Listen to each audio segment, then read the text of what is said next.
Ng'ano maneno nego Mboya. Jomoko biro wacho ni ne en Rupia. Jomoko biro wacho ni ne en Daniel Arap Moi. Jomoko biro wacho ni ne en Jonjo. Jomoko biro wacho ni ne en Kenyatta owuon. To moko bende biro wacho ni ne en Nation Njenga. Kendo kaluwore gi jong'ad bura, ne en Nation. Kata obedo ni kaluwore gi weche ma Nation owuon nowacho, ng'at moro maduong' ema nonyise mondo otim kamano. Ng'at maduong'no ne en ng'a? Onge ng'ama ong'eyo gadier.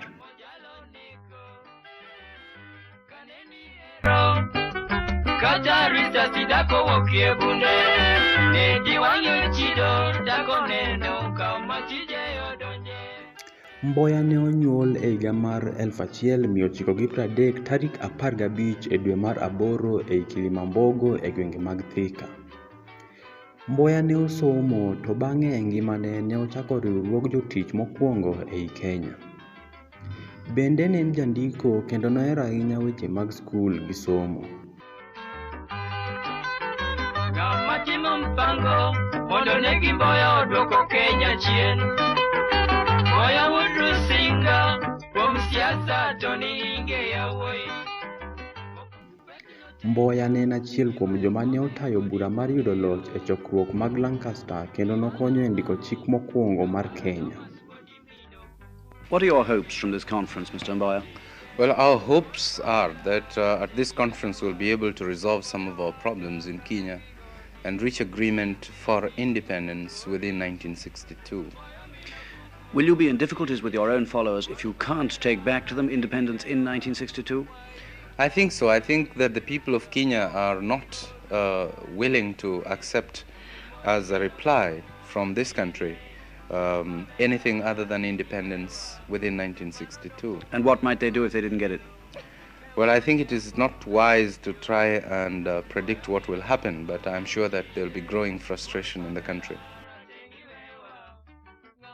Bende ne okonyo loso pati mokwongo mar loch e Kenya mar KANU kendo ne en jagoro maduong' mar riwruogno. Ne en minista mar weche dongruok mar piny kane pok onege.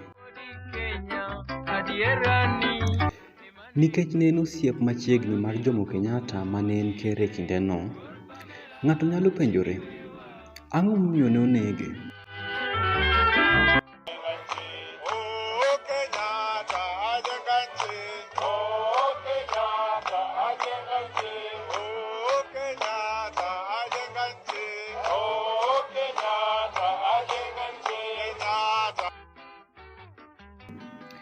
Wach maduong' ne en wach ng'at mane dhi kawo kar Jomo Kenyatta, kendo ne en piem mar ji ariyo e wang' jotelo mane nie loch e kindeno. Mboya owuon gi jalup ker e kindeno, Daniel Arap Moi.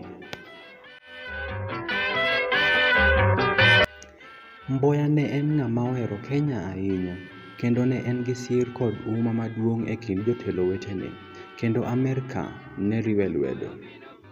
Moi ne nigi kony mar jotelo mag Kikuyu mane nie bwo Kenyatta kaachiel gi joloch mag Ingresa mane odong' bang' jo-agunda dar mane dwaro rito mwandugi kokalo kuom ker ma giwinjore godo.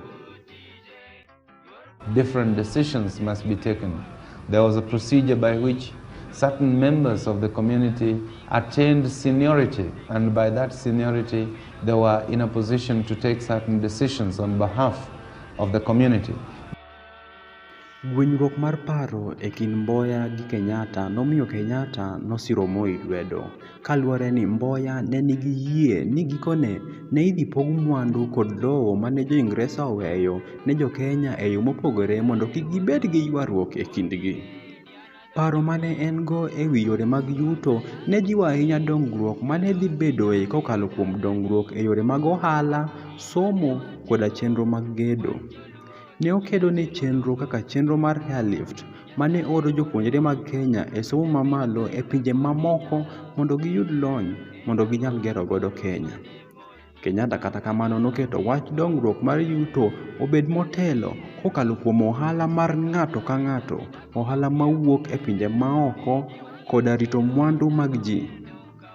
Ne ok oyie ni opog mwandu mapiyo kendo ne oyie ni mondo otim dongruok mos mondo orit ber mag joma ne nigi huma, moriwo koda jogo mane gin joloch machon mag pinje moko koda jolok ohala mag Afrika mane pod nyien. Developing country like ours, one is the shortage of manpower, and the second is the shortage of capital. Capital both for government activities and also for investment in the private sector. So we are interested in aid, in bringing into the country enough capital to facilitate our development. Mboya ne en jakedo motegno ne riwruok mar oganda, ka kinde duto ne okedo ne riwruok mar oganda mopogore opogore, kendo ne ok oketo pache e riwruok mag dhoudi e loch. Paro mane en go ne dwaro ni oriwo ogendini mopogore opogore obed gimoro achiel. Kata obedo ni Kenyatta bende ne wuoyo kuom winjruok mar piny, loch ne medo hero oganda mar Kikuyu. Chenrogi ne nenore ni keto motelo wach tego loch kod mwandu mag jo-Kikuyu, kendo mano ne medo kelo pogruok e kind ogendini.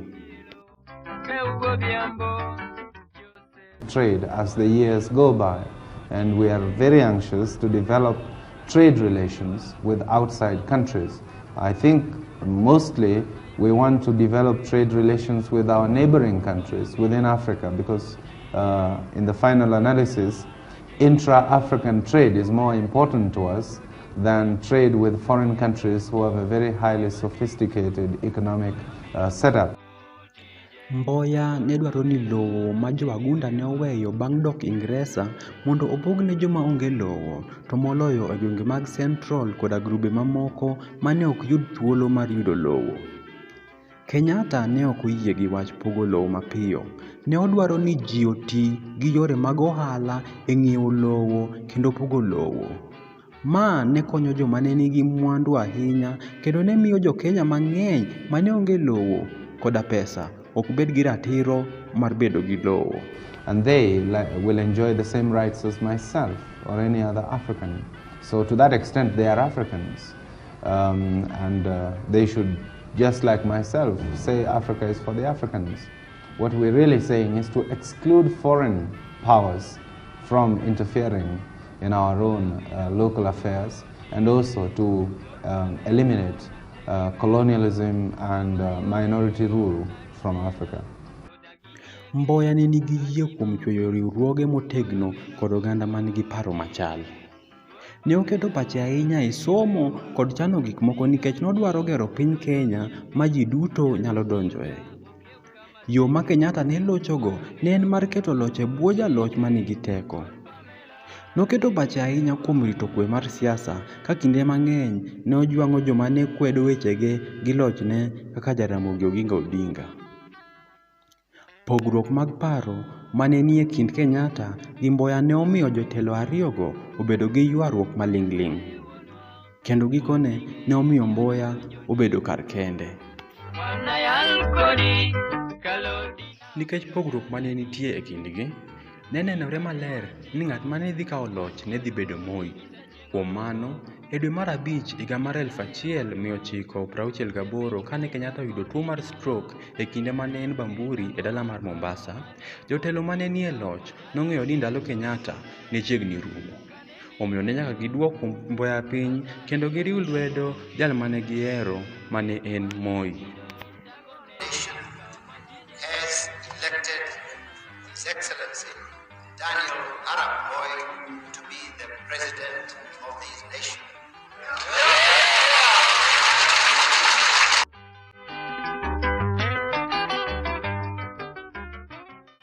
Chakre higa mar 1969, bang' ka Kenyatta noseyudo tuo mar stroke, Charles Njonjo ne okelo paro mopogore opogore mag loko chik mane dhi miyo Mboya kik yud thuolo mar kawo komb ker. Achiel kuom paro mane ochiwo ne en mar medo higni mag bedo gi ratiro mar laro komb ker mondo obed higni 40 koa e higni 35 mane en e kindego. Mboya ne en mana ja higni 38 e kindeno. Njonjo bende ne obiro gi paro ni mondo ogol oko chik mamiyo bunge teko mar yiero ker, nikech chike mag Kenya ne miyo jood bura thuolo mar yiero jatelo, kendo Mboya ne nigi jood bura mang'eny mane riwe lwedo kopim gi Moi.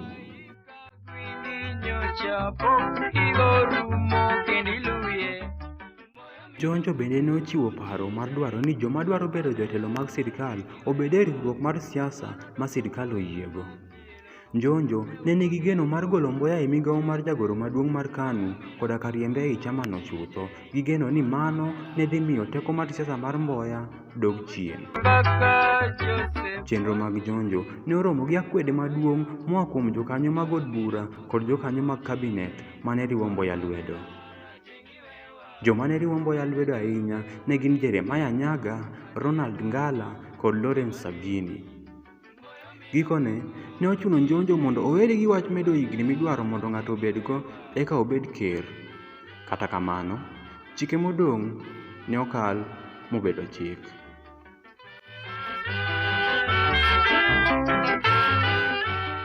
Mboya ne chunye onyosore bang' koso loyo lwenyno, kendo ne oyie ni inyalo loye gi mon. Kata kamano, chunye ne oduogo kuom kinde matin e kinde mane itimo yiero moro matin e gweng' mar Gem.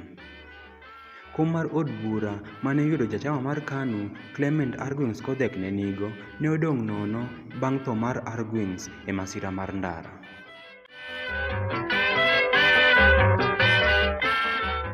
Chenro mar yiero jal mane dhi bedo jalar kombno ne KANU ne obedo lweny machielo e kind josir lwedo mag Mboya kod joka Moi. Jogo mane riwo Moi lwedo ne oyudo thuolo mar yiero Wycliffe Rading Omolo.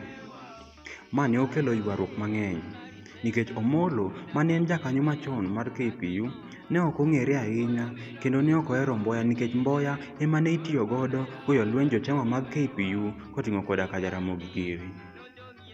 Mboya ne nigi ji mang'eny mane riwe lwedo e Gem, kaluwore ni wuon chiege mane iluongo ni Walter Odede ne en jatelo mar ofis mar KANU ei Gem.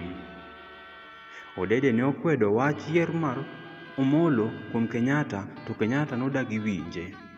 Mboya ne ok odonjo e kampen no kendo ne oweyo riwo Omolo lwedo. E yo moro mane ok ong'ere, jal mane chung' ne KPU, Wasonga Sijeyo, ne olocho e yiero ma ne otim bang'e. Kendo mano ne oketho chenro mag joma ne riwo Moi koda Omolo lwedo. Nikech wich kuot bang' wito komb od burano, Kenyatta ne oluongo jokanyo mag pati romo ma Mboya ne ok odhi, kendo ne onyiso jokanyo mondo owe ywaruok e kindgi kendo giti gi pach Mboya kik giwe riekone odhi kanono. Magi nowacho nikech ne oluor ni KPU ne medo bedo gi teko to KANU ne tekone dok chien. Omiyo Mboya ne oloyo joriw Moi lwedo e wachno. Kata kamano, ne oluor ni ginyalo tiyo gi yore mamoko mok ong'ere mondo gitieke. Omiyo e giko mar dwe mar 6, kane wach mar nekne ne ochakore, ne owuok e Kenya kuom kinde machuok. Ne oduogo mana bang' yudo singruok mowuok kuom Jo-Kikuyu mane oriwore kode kaka Faith D'Souza mane en jaod bura ni ok ne bi nege.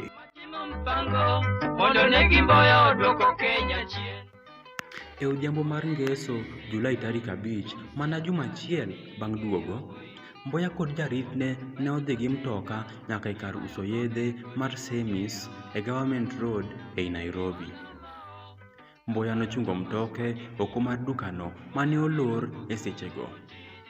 To nikech nong'ere gi wuon dukano maber, ne giyawo dhoot ne Mboya kane gineno mtoke.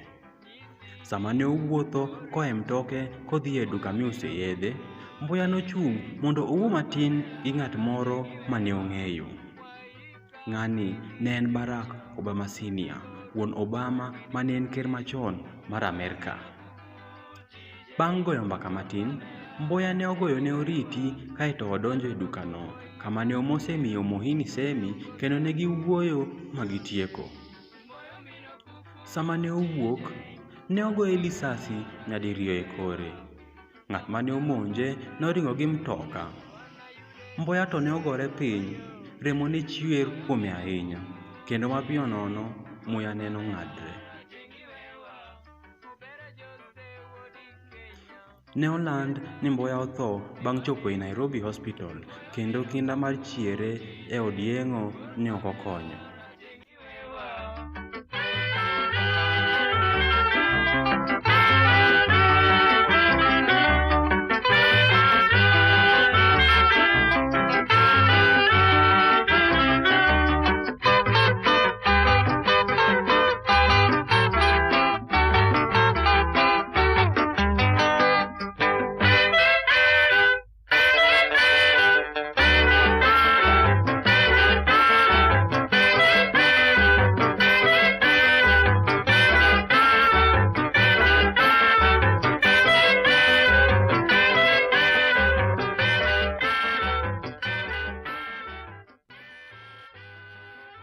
Wach nekno ne olandore mapiyo kendo osiepene mang'eny kaachiel gi jotich wetene ne oringo odhi osiptal.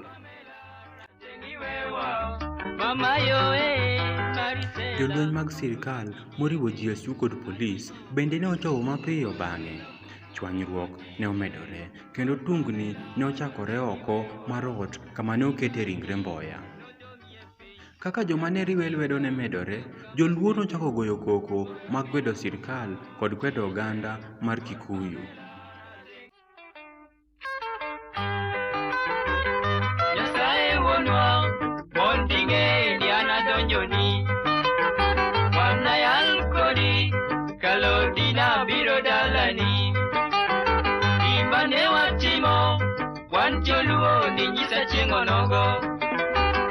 Nyasaye wuonwa, e piny ka in ga kodi nyalo, e nang'o akoro mane moni tamo jalo neko. Kane ni ero, kata risasi dako wokie bunde, ne diwang'yo chido dako neno kama tije. Jadolo moro ma ja-Kikuyu mane ogwel mondo odhi olemne ne ogol gi thuon gi jogo mane nigi mirima. Kane oter ringre Mboya e ode, ne ogo jo-Kikuyu moko mane otemo miye luor, kendo jokanyo mag sirkal moriwo koda Moi ne oyudo akwedo. Ogandano ne ochielo mtoke gi kite mochuno owuok oa. Kata mana osiepne machon miluongo ni Lawrence Sageni, ma koro ne nie sirkal, ne ok oyiene donjo e odno.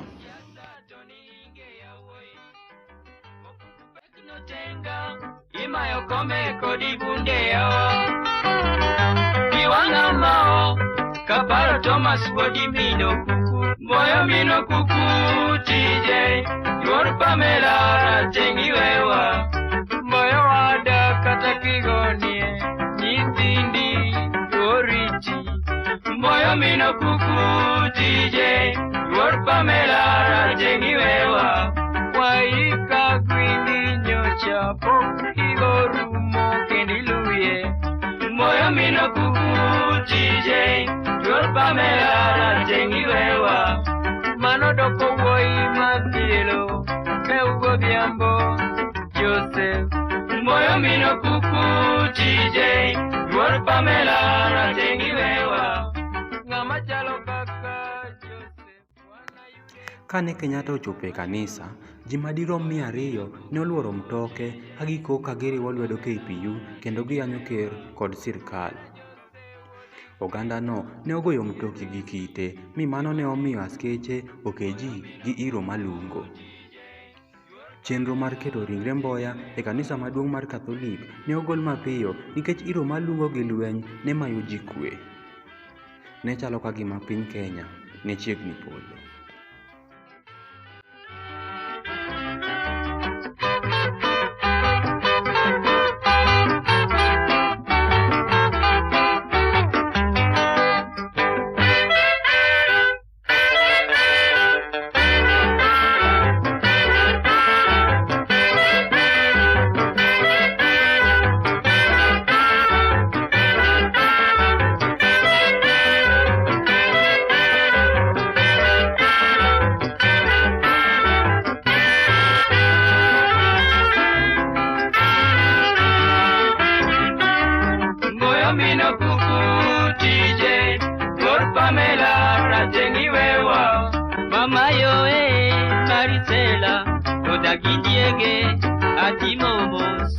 Moyo mino kuku tije, yor Pamela ratengi wewa, sigandi nodong'ie piny, jarusinga okeu kama senge. Moyo mino kuku tije, yor Pamela. Odiochieng' mane oluwo, safar mar tero ringre Mboya Rusinga nochako. Msafarano ne nigi mitokni gi ji mane chopo kilomita 2 korie. Kane jowuoth gi mitokni kadho Dagoreti, oganda mang'ongo mar jo-Kikuyu ne ongoyogi gi kite nikech mirima mane gin go koa e gik mane otimore e kanisa maduong' e odiochieng' mane osekalo. E kindeno bende, oganda mar jo-Kikuyu e Dagoreti ne monjo kendo kwalo gik moko e dukni mag joluo. Ne en lweny. Kata kamano, safar nodhi nyime. Ji gana gi gana mane ywak ne odeko wuodhno sama ne okalo e taonde mag Naivasha, Nakuru kod Kericho. Kane gichopo Kisumu e chung' odiechieng', tungni ne ochakore kendo.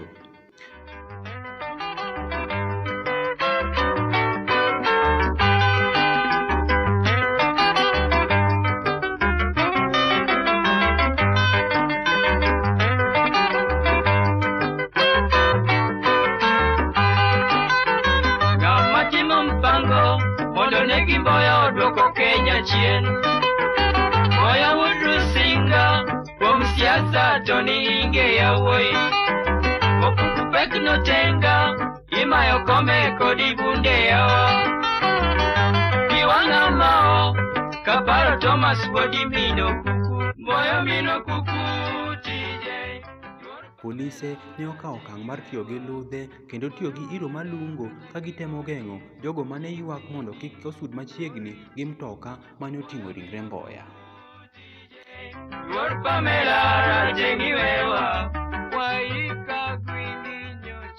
Kata obedo ni ne nitie ywaruok, jo Nyanza kaachiel gi jo Kenya mamoko ne ong'ado mar miyo Mboya duong' kaka jal mane ochung' motegno e kedo ne pinygi.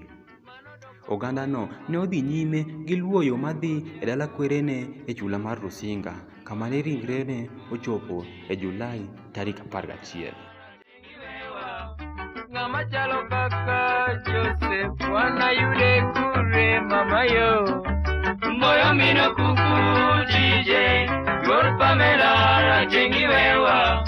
Obere Joseph wodi Kenya adierani. Kane oik Mboya, ji mang'eny ne oywak ahinya kendo ji mang'eny ne oyuoro liel. Achiel kuom joma ne nie chokruogno ne en Oginga. Ywaruok mane nitie e kinde kod Mboya wich nowilgo mapiyo. Kata kamano, moko kuom jogo mane nigi ywaruok kode chon ne ok oweyo ywaruok mapiyo.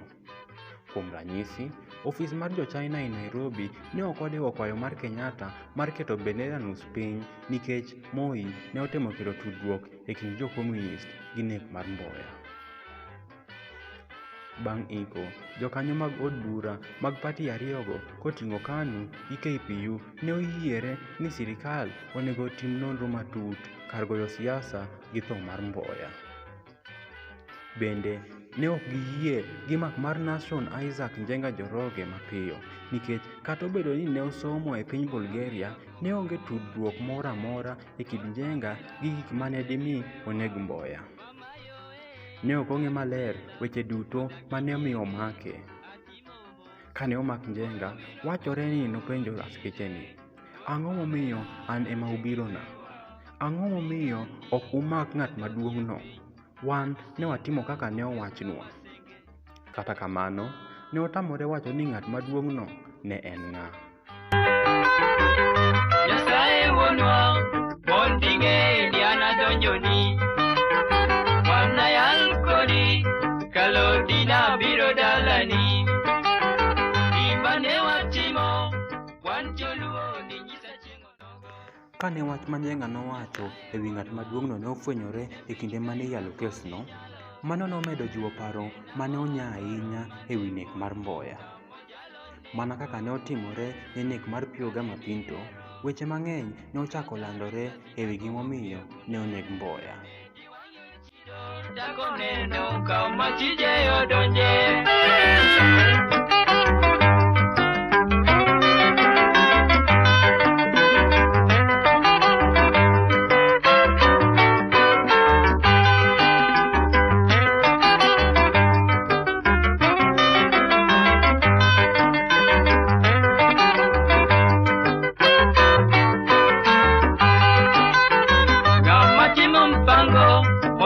Mboya odwoko Kenya chien.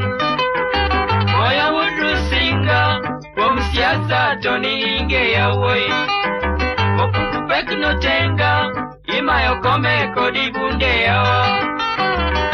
Kiwanga mao kaparo Thomas bodi mino kuku. Moya mino kuku TJ yor Pamela ratengi wewa. Moya wada kata kigonie nyithindi oriti kapukutije